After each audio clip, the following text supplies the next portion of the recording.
Welcome to the Making of Me podcast, where we explore the experience and challenges that have shaped us into who we have become. Today, we'll be joined by Neil Jurd, former British Army Lieutenant Colonel, a TEDx speaker, leadership coach, and bestseller author of the leadership book, From Leading Soldier in Iraq to Training Executive, School Head, and University Leaders. Neil teach practical, no nonsense. Thank you so much for having me on. It's a real pleasure to be here and lovely to meet you. Yeah, thank you so much. So, Neil, what was some of the experience or challenges that shape you into who you have become today? I think all of them, I'd probably say everything way, but I mean the big things were probably leading soldiers on operations in Iraq and various other places around the world, and the experience of being under mortar fire almost every day during our tour in Iraq and having to lead people in those conditions. And then also for me, bereavement. I lost my first wife when my daughters were very young, and I had just left the army at the time. I just retired from the army, and my girls were 2 and 4. I just started a job in business as the head of logistics for British Sugar, which was I loved it. I mean, I've been in the job for about 6 weeks, and I absolutely loved it. So those two things really: the experience of leading under pressure in the army, and then having to readjust my life after bereavement to bring up my girls, which has all led me to do what I do now. I mean, that created the space for me to set up my own business, because I couldn't work in an office or normal business. So I had to make something that fitted around taking children to school and picking them up from school. And then 15 years later, I've made something that I love. I love my business. I love the fact I've written a book. So I've ended up very happy, but through a challenging route. Amazing. This is really inspiring. And once again, I'm really sorry for the loss, but I'm glad that you're able to find a way around it and craft a purpose. That actually allows you to do what you do today. And it's really amazing. So how did losing your wife while raising 2 children, 2 young daughters, reshape your understanding of resilience and responsibility? Well, it made it very real. It's very easy to talk hypothetically about resilience. And there are lots of people who comment on resilience who possibly haven't been tested. And for me, it was a huge test. I mean, the emotional hit of being bereaved is massive. And I'd been in quite high tension situations. I mean, I was evacuated from an incident in Iraq by helicopter, what they call a Kazivac, from mortar shrapnel from an incident there. So I've been close to serious injury and death before, but the reality of losing my wife, before I even thought of what that meant in terms of how I was going to lead my own life, just the dislocation, the shock, the horror of losing the person I loved was huge. And then resilience was really just about carrying on. It wasn't a conscious decision to be resilient. It was just a sense that I had absolutely no choice. I had no option. I had to carry on, because 2 very innocent, very,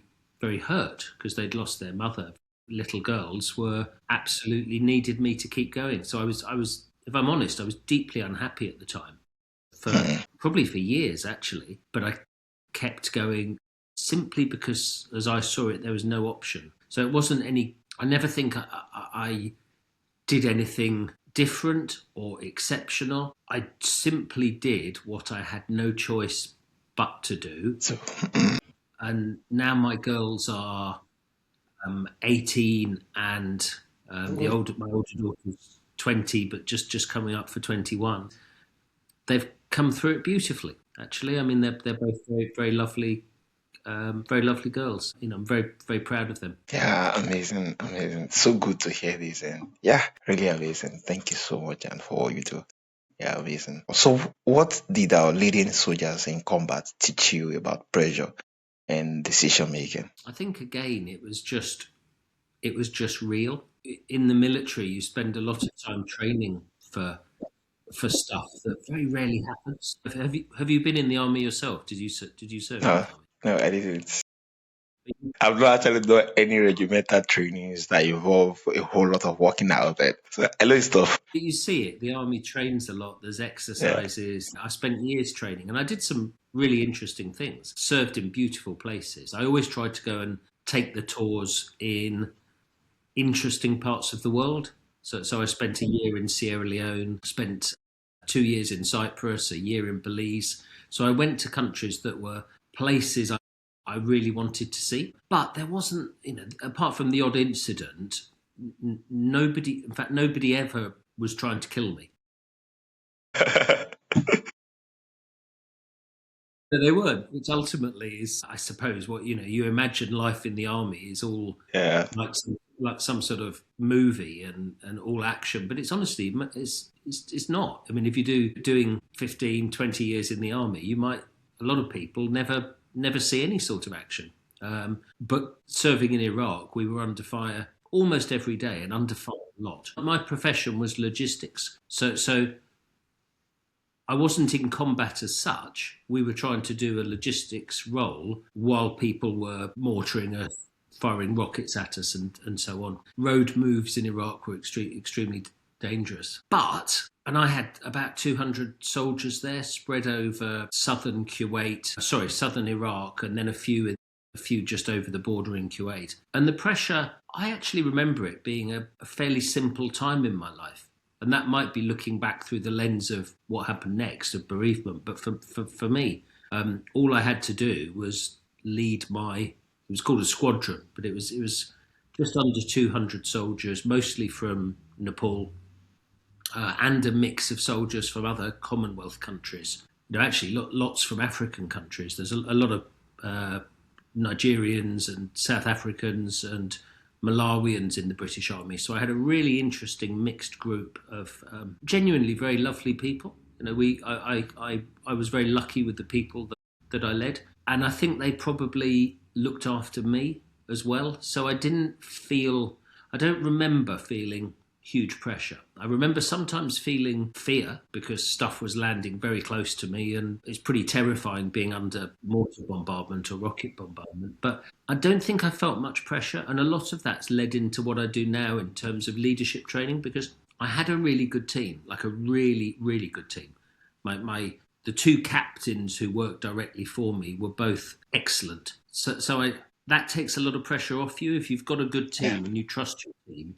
Being in charge is a lot less stressful. And that's kind of what I've written about in my book. The leadership book is about how you lead people. And a lot of it is just about trusting people. But of course, you have to have the right people to trust, and you've Yeah. got to train them. But once you've got that, it doesn't need to be that pressured. And yeah, I mean, it's 16, 17 years ago now, but I don't remember feeling pressure as such while I was there. I kept very fit as well while I was there. Yeah.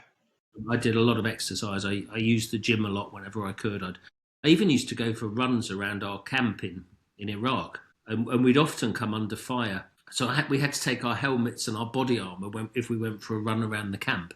And I'd quite often find myself having to stop in a ditch and put my helmet on while mortar rounds came in, and then I'd carry on. But I kept myself pretty fit out there, and I've always thought physical fitness is a very important way of dealing with mental pressure. Yeah. So true. So true. Yeah, I think that while you're doing that, there's a whole lot of rewiring in your brain and everything.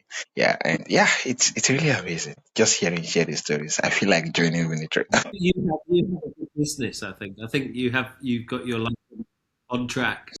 Yeah, amazing, amazing. So you say leadership is simple. Why do most people actually over complicate about it?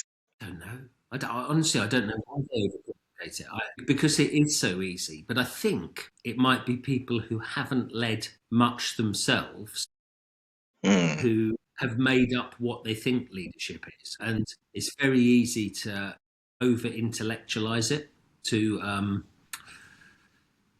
put too many academic studies in and too many theories. I think that's really confusing for most of us because pretty much anyone, unless they've got real psychological damage, can lead. And all you have to do is be clear what you're trying to achieve yeah, and connect well with other people, do some thinking, and then trust those people to get on and do what it is that you've said we're trying to achieve. I mean, it's really simple to get things moving, but people tend to over control. Also, leadership gets passed upwards. There's this feeling that you can only lead if you're from the right Yeah. class or family or part of society or whatever. And again, it's not true. Where leadership is most needed, well, it's everywhere. It's throughout an organisation or throughout a country, and anybody can contribute to that.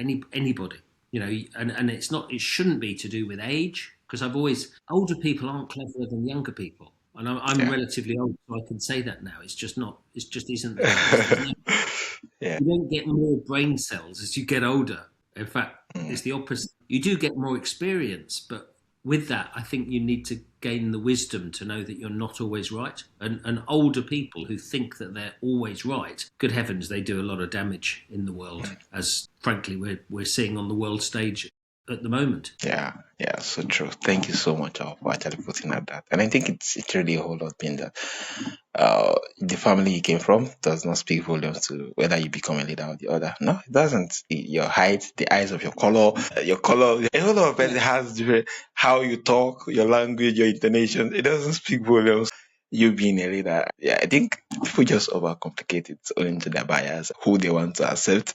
Yeah, amazing. I think just people, wherever anybody, where people is to be organized, leader is being needed to actually put things in place. And yeah, it's really amazing. So, what is the core message out behind your leadership? Leaders achieve things far beyond what they could do alone by Mm, engaging intellectually and emotionally in pursuit of a clear and compelling purpose. That's it, really. And the rest of the book, which is, I mean, this is the book. yeah. The Oh, it's the leadership book. Wow, amazing.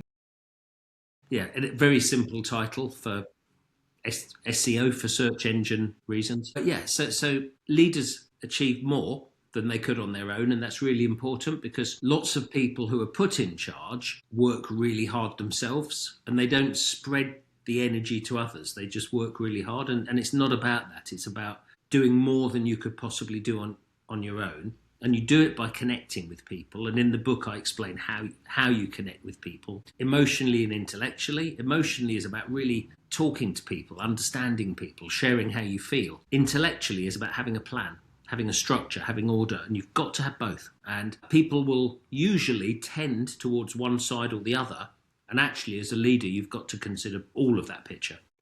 And finally, clear and compelling purpose. Every team will be motivated, focused, and energized by a clear and compelling purpose. So you as a leader have to take time to think to set that purpose. And I did a TEDx talk a couple of years ago called Pause and Allow, which talks about exactly that, about the fact that the pause is when you think. You pause and you take a break and you switch your machines off, you put your phone down, you go for a walk or whatever.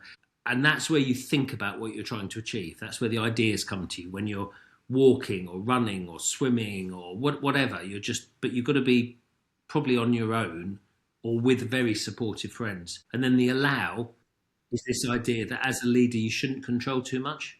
Clear what you're trying to achieve, connect with people, allow them to get on and pursue Yeah. that objective. Yeah, amazing, amazing. I think this is really lovely. Yeah, allow once the missions or the mission is being communicated, and they could actually more like see beyond what's. Yeah, they already see the picture of what is expected.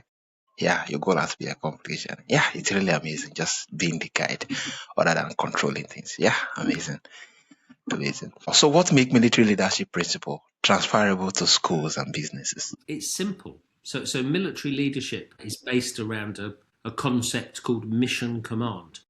Mm, A mission command is linked to, I mean, there's a lot of history behind it, which we haven't got time for, but it was Napoleon used to do mission command and was very successful against the Prussians, who were the kind of one of the German states. He was very successful against the Prussians by using mission command. And mission command was just really what I've been talking about. Be clear what you're trying to achieve, and then give others freedom within boundaries to go off and achieve it. And that principle is designed to be very robust. So you as a leader tell people what to achieve, give them the resources, and then let them go. And it allows you to run lots of teams at the same time, because you're not getting into the detail of what this team's doing and that team's doing.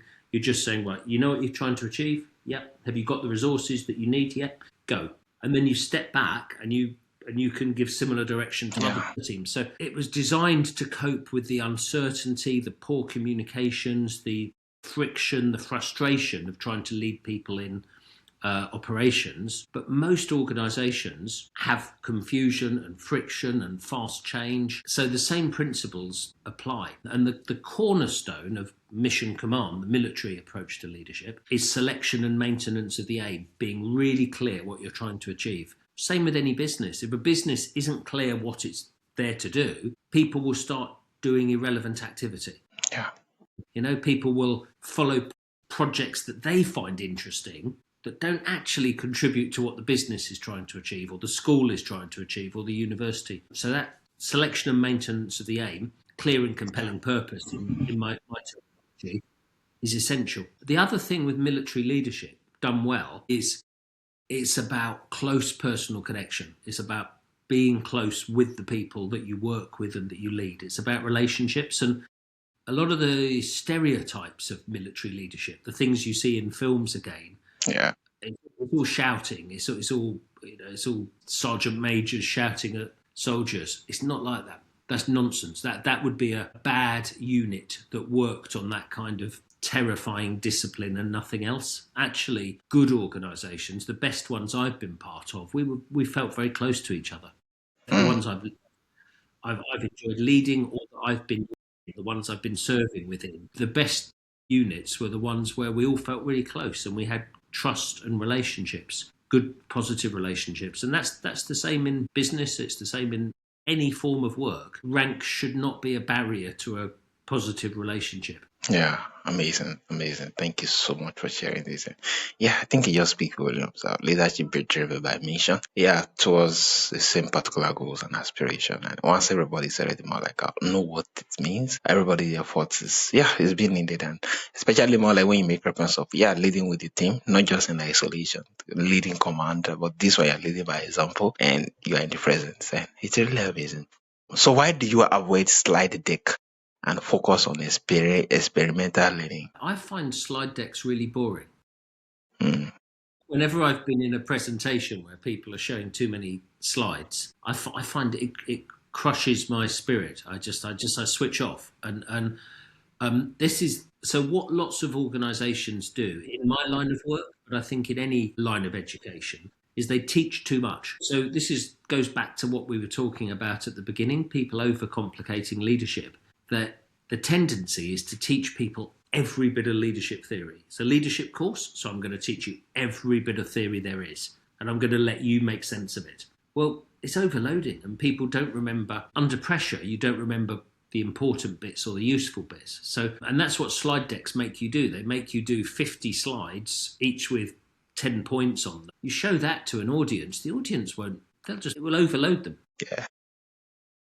What we do, so when we run leadership courses, we were doing stuff in Libya until last year, we were in Kuwait last year, I was in Nepal until a week ago. I was quite lucky to get back actually. But we run experiential learning, and experiential learning is we teach them a bit of simple theory, which comes from my book usually, and then we give them we call it a project, but we give them something to do as a group. And it could be, I'm designing one at the moment which involves little remote control trucks, different routes, cargoes that have to be moved, leaders who'll be in a different room and can only communicate by walkie-talkie, a camera that will give an overview. So we're creating the situation of leaders in a different place who think they know everything but probably don't, workers who have got a view of the situation, poor communications with their bosses, probably know more than the bosses, but they don't realise it. And so we create a form of reality, and then people will spend an hour trying to work through the project, feel frustrations, they'll have human behaviours, anger or excitement or stress or joy, whatever, and they'll all be going through that individual journey while they try and solve the problem. And then at the end, we talk about it. We say, "What happened there? How did you feel? How did you feel? How did you feel?" And we bring out the human response to trying to solve a challenge, and then we bring it back to the theory. We go, well, how does that relate to the definition of leadership? Leadership is about increasing your impact by engaging others, pursuit of a clear and compelling purpose. Who felt that they increased their impact there? Why? Why not? And you see, so we use what's happened to link to the theory. It is honestly brilliant. I didn't make it up as an idea, but as a way of learning. Oh, good heaven! It's so strong, and time goes quickly. You put someone in a room and show them 1,000 slides in a day. That would be the longest day that they've ever had. You put them through 4 of these projects. The day goes. Well, I was going to click my fingers, but I have this thing where I can't. I just can't click my fingers. I've never worked out how to do it, but the day goes so fast. And then at the end, people will remember 3 or 4 big things for them. And it's just really powerful. I don't know why schools don't do a version of. Yeah, so true. I think when we actually just make reference of it, it just dawned on me in a particular, was it a particular programs I went for? That was 2020, where I was in university. I actually went for this program. I think I've forgotten everything that happened in that program, but this particular training still stick to mind. And it was more like a project where we divided into various groups, which was a leadership stuff, and we'll be assigned a particular things to do, to search around, to get some copies of stuff. They're actually hiding all around. And while we're doing it, we're engrossed doing it and everything and everything. It was really, really stressful. And after the end of everything, that was when the lessons came into being that, life is more like following through processes, figuring out this, figuring out that. Sometimes the goal alone is not just the destination, but to enjoy the moment at every point. And it was such a lovely moment that even now I can still see it as though I'm still in that particular event, going through every of those motions. I'm like, I wish it can just really happen again. Yeah. And what you say there is, so for me, the goal is not the destination. It's so hard to remember that because there's always a goal. And you always think, when I get to the goal, but actually then you get to the moment goes in just goes. And then you're like, what's the next goal? And actually, Yeah. the other thing, I should have mentioned this, but I set up an online learning platform. Like, this is my little pet project, but it's become quite big. But there's courses on there about leadership. It's not experiential, but it's me talking. It's me explaining the simple models, and anyone can subscribe to it. Anyone can subscribe to it. It's everything you need to know about leadership made easy. Yeah. Amazing. Thank you so much. It's really a pleasure having this conversation. So for my audience who wants to reach out to you, who would really love to dive in more and actually learn that, leadership cut across every part of our life. How can they reach out, and what is the best platform to do this? What, to find me or to find out about leadership? Yeah, to reach out to you to learn more from you, and also to actually more like for your coaching section and how they could get your materials too. Well, so the book is available on. Hello? There'll be others, and I know there'll be others around the world. But if you're in the United Kingdom, then you can buy paperback and hardback of the book very easily in any bookshop or online bookshop. The Audible and the Kindle obviously are easier for people who'd have to pay. Well, it keeps it cheaper basically, because otherwise you'll be paying for postage to get it. But the book's on Audible and Kindle. My platform is leader-connect.co.uk. There are loads of videos from me talking about leadership or team development or planning. There's also about 30 other experts that I've brought onto the platform who've also done courses in all sorts of things, how to be a head teacher of a school. So leader-connect.co.uk. And then I've also got my TEDx talk, but that's available on Leader Connect as well. So if you just search me, Neil Jurd, and I'm on LinkedIn is actually the main platform for me in terms of social media. Neil. Yeah, amazing. Thank you so much. I'll definitely the link to your website to be added to the show notes for my audience to reach out. Yeah, thank you for sharing your stories of service, resilience, and practical leadership. This has been the Making of Me podcast, and it's really a pleasure having you on the show. Been an absolute pleasure. Thank you so much. It's been lovely to meet you. Thank you, Aaron.